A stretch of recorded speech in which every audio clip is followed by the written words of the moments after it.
Cerca de 50% das mulheres acabam terminando o mês sem dinheiro, né? Eu muitas vezes não consigo fazer o dinheiro render até o último dia do mês, mas não é sempre, né, gente? Você já pode participar com a gente pelo nosso WhatsApp e mande sua pergunta, que é 48 9187 7334, né? Por isso, é claro, o Vermais trouxe uma consultora de economia, né? A Ciliane Gonçalves, que já está aqui com a gente para conversar um pouco e dar dicas, né? De como terminar o mês bem tranquilo, favorável, né? Isso, Grazi, isso mesmo. Educação financeira, a minha especialidade. Ó, vamos começar, então, falando assim, ó. Como administrar o seu dinheiro, né? Por exemplo, você tem o seu salário, aquele ali, como você fazer render esse salário para que você não chegue no fim do mês, é claro, naquele vermelho chato que é desconfortável. Sim, verdade. Uma das palavras que foi usada ali na reportagem foi a decisão. Você decide se você quer prosperar ou não, você quer guardar dinheiro ou não. Não é uma questão de estar motivado, mas sim você decidir, de fato, poupar dinheiro. O que acontece com a maior parte das pessoas é que elas acabam gastando mais do que ganham para manter um padrão de vida até que não consegue sustentar. E quando a gente acaba comprando aquilo que não precisa, gasta-se realmente muito mais e falta no final do mês. Então, evitar ao máximo gastar com aquilo que não é necessário, comprar aquilo que de fato só o que eu preciso para passar o meu mês. E o que sobrar, poupar. Porque a matemática ela é muito simples. Se eu gasto mais do que eu ganho, eu nunca vou conseguir ser próspera financeiramente. E a mulher, ela tem assim um fetiche, né, para querer comprar as coisas. Ela passa na vitrine, ela se encanta e ela já fica imaginando gastar aquele dinheiro. E tem pessoas que ficam com coceira na mão mesmo. Elas querem colocar o dinheiro lá para ter aquele bem em troca, né? Então, esse cuidado de comprar apenas o que é necessário é um dos grandes diferenciais para quem quer realmente ter mais dinheiro em conta. E a disciplina, a mudança de hábito, comportamento e atitude também é um dos principais fatores. Não é simplesmente fazer a matemática, né, trabalhar com planilhas financeiras complicadas, não. Para você ter dinheiro é muito mais uma questão de mudança de hábito, comportamentos e atitudes em relação ao dinheiro. A Adriana Mello pergunta justamente como poupar esse dinheiro aqui, né? Essas dicas que você estava falando. E eu acrescento um pouco mais. Às vezes as pessoas acabam gastando naquela... não é o R$2.000, a gente já fala uma coisa assim, né? Sim. Aquela coisa do dinheiro, né? O tanto, a quantidade. Mas às vezes no 30, no 20. Isso acaba atrapalhando o teu orçamento no mês? Com certeza, porque muitas vezes as pessoas elas não fazem conta ao longo dos dias e pequenos gastos, quando somados no final do mês, realmente vai dar um volume muito maior. E a maior parte das pessoas, elas realmente não sabem o quanto elas gastam. Então, ter esse controle, colocar no papel para saber exatamente aquilo que é fundamental se gastar, para não comprar os supérfluos, né, não gastar por impulso, é realmente uma das grandes estratégias para se ter mais dinheiro no final do mês. A gente sabe também, né, Ciliane, que o Brasil está passando por uma questão econômica muito complicada, né? A Silvia, por exemplo, ela pergunta aqui no nosso WhatsApp, eu ganho R$1.230, como faço, né, para conseguir administrar esse dinheiro, para poupar, ter essa reservinha que você está falando? Certo. Essa tua pergunta é muito interessante porque muitas vezes as pessoas elas não fazem cálculos em relação às compras que vão fazer. Por exemplo, eu tenho um sacolão perto da minha casa, eu devo pechinchar aquilo que está mais barato, até mesmo no supermercado, conta de celular, o que eu posso diminuir. Então, em casa mesmo, como eu posso economizar mais apagando mais as lâmpadas, fazendo pequenas economias, a gente consegue sim fazer uma poupança, né? Aqui, olha só, mais uma pergunta no nosso WhatsApp. Olá, boa tarde. Gostaria de saber, além de poupar, há outro tipo de aplicação que tenha mais rentabilidade? Sim, nesse caso, quando eu falo poupar, não é exatamente colocar o dinheiro na caderneta de poupança. Existem fundos de investimentos que eles são muito mais rentáveis, como, por exemplo, o Tesouro Direto, né? Então, hoje, a caderneta de poupança é a que menos apresenta rentabilidade. Então, seria interessante conversar com uma instituição financeira, até para saber qual é o fundo de investimento que está rendendo mais, até para que você consiga fazer um bom investimento desse dinheiro.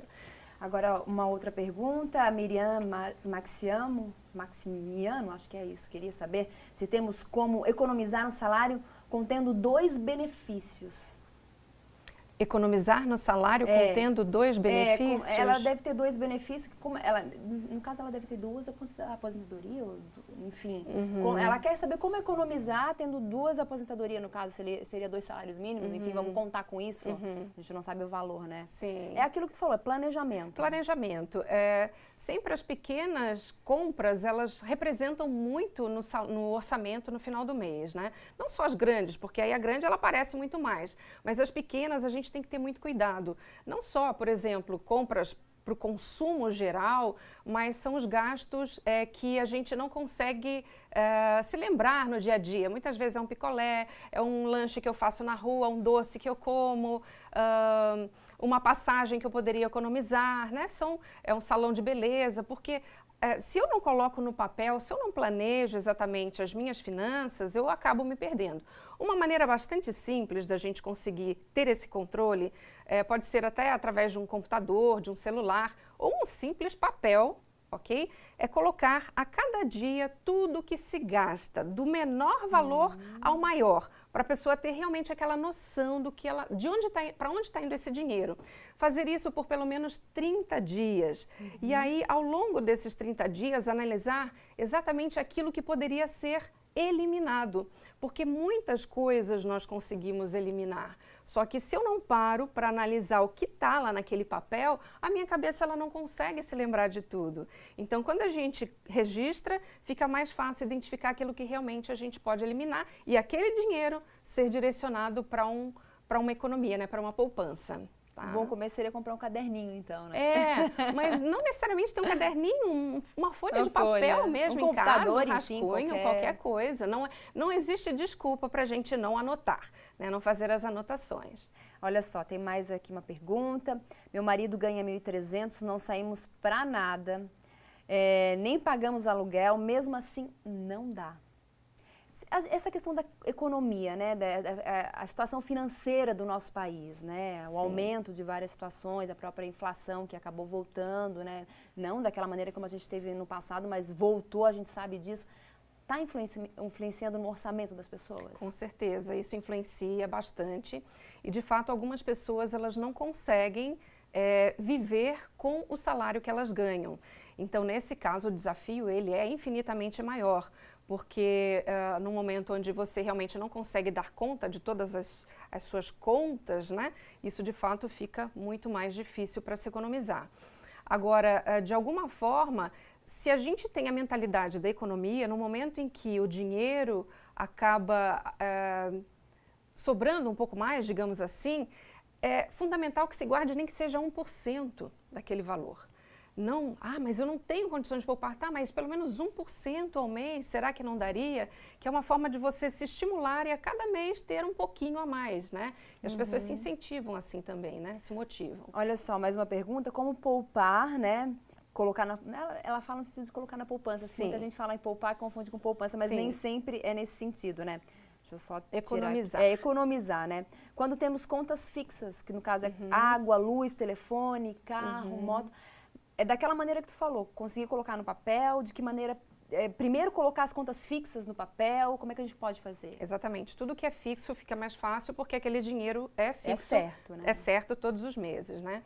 Agora, se eu tenho uma necessidade a mais de ter uma poupança, e hoje eu tenho um carro, mas o meu carro ele poderia ser facilmente substituído pelo transporte coletivo.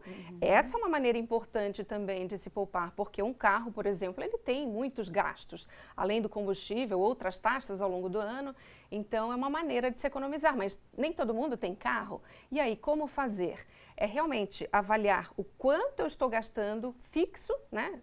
Quais são os meus gastos fixos todos os meses, para ver se ali eu não consigo, talvez, eliminar temporariamente, cortar temporariamente algum gasto. Por exemplo, um telefone celular que as pessoas hoje gastam muito mais até do que o necessário. E depois de um tempo eu volto a usar. Quando eu estiver com a minha vida um pouco mais confortável, eu utilizo, né? Agora, por exemplo, assim, me vem na cabeça, às vezes a pessoa está no vermelho já vive aquela situação, né? De que maneira ela consegue sair? Como é que ela vai pagar as contas, se ela deve, né? Já está com o nome no SPC, enfim, aquilo tudo. Como ela faz para selecionar aquilo tudo e mudar essa realidade? Como eu te falei, Grazi, é muito mais uma questão de mudança de hábitos, comportamentos e atitudes em relação ao dinheiro. Se eu estou devendo para alguém, eu devo conversar com este credor para tentar negociar essa minha dívida. Porque aí se eu consigo estender o prazo, reduzir a taxa de juros, isso tudo ajuda, né? Então, a partir do momento em que eu me aproximo para falar, eu estou te devendo, eu quero te pagar, mas me ajuda a te pagar. Vamos negociar junto para ver como que fica mais interessante para os dois lados, porque eu quero te pagar. Então, essa proximidade, essa negociação com o credor é muito importante. Tem outra, as pessoas falam né, o valor que ganham, enfim, é complicado às vezes. Dá para fazer economia ganhando 2.300, sendo que só as compras do mês em torno de R$800, realmente o mercado é uma coisa que aumentou muito, demais, né? Demais. O mercado aumentou muito e eu vejo que algumas pessoas estão até deixando de consumir frutas, verduras, né, por conta do valor que está, o preço, mas de alguma forma a gente observa também muito desperdício em casa, sobra de comida que vai para o lixo. Então, será que eu estou consumindo aquilo que realmente deveria consumir ou está indo muita coisa para o lixo? Porque eu participo de muitos meios e eu vejo que as pessoas desperdiçam demais em casa. Então, é ter essa visão de sustentabilidade mesmo, né, para você comprar realmente aquilo que você vai comer, ver se não está ficando alimento vencido na prateleira ou sobrando resto de comida na geladeira que vai para o lixo. Então, é uma questão de saber também gerenciar. Usar criatividade às vezes, criatividade, né? Reaproveitar uma sobra, fazer dar uma incrementada, né, para você conseguir reaproveitar melhor aquele alimento. Tá certo, Celina. Muito obrigada pela sua participação no Ver Mais hoje, tá bom? Okay. Boas dicas para você, né?